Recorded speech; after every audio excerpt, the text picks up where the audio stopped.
احنا على الجريل هنا اهو، ادي الفحم ادي النار. الشارع ده كله مشاوي. احسن حاجه بتميز ارمينيا هي المشاوي. سعرها صراحه كويس. الراجل اهو بيوصل لنا الفرخه بتاعتنا، هنخش نحاسب عليها دلوقتي. صراحه 10/10. شوف بقى الشغل نظيف بقى، ملفوفه في اللافاش الارميني. اكتر حاجه بتميز البلد هي العيش، المخابز في كل حته صراحه. العيش بتاعهم حلو عامل زي الرقاق بتاعنا. ملفوفه في لافاش. فرخة اهي مع بطاطس مع بصل مع خضرة. هي فرخة صغيرة دلوقتي هنجربها معاكم ونقول لكم ايه الدنيا. بس شايف الدنيا الريحة طبعا بتاعت الشبح حاجة تانية. بسم الله.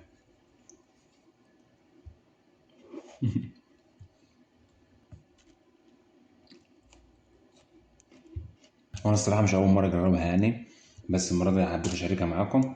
هي الفرخة فرخة نضيفة، اللحم بتاعتها لحمة، حتى أوريكم حتة. اللحمة لحمة نضيفة. بس أنا عندي تعقيب عليها، إن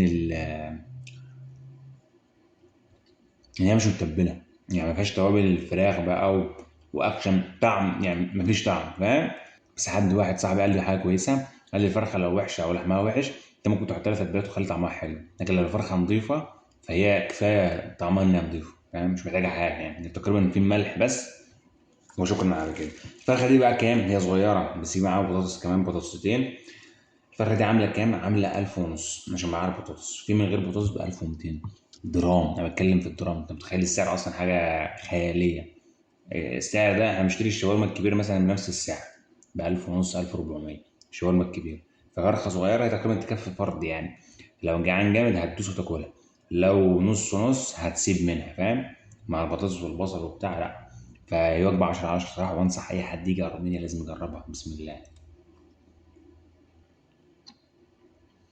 وكله على الفحم وكله على عينك يا تاجر، زي ما شفتوا في الفيديو. والشوايات هنا حاجة مميزة، حاجة من حاجات مصر. ما تقارنيش السعر بمصر، لأن السعر هنا مقارنة بالمرتب الدنيا تمام، لكن هناك السعر في مصر ماشي. جربوها في أرمينيا وقولوا رأيكم. يلا سلام عليكم.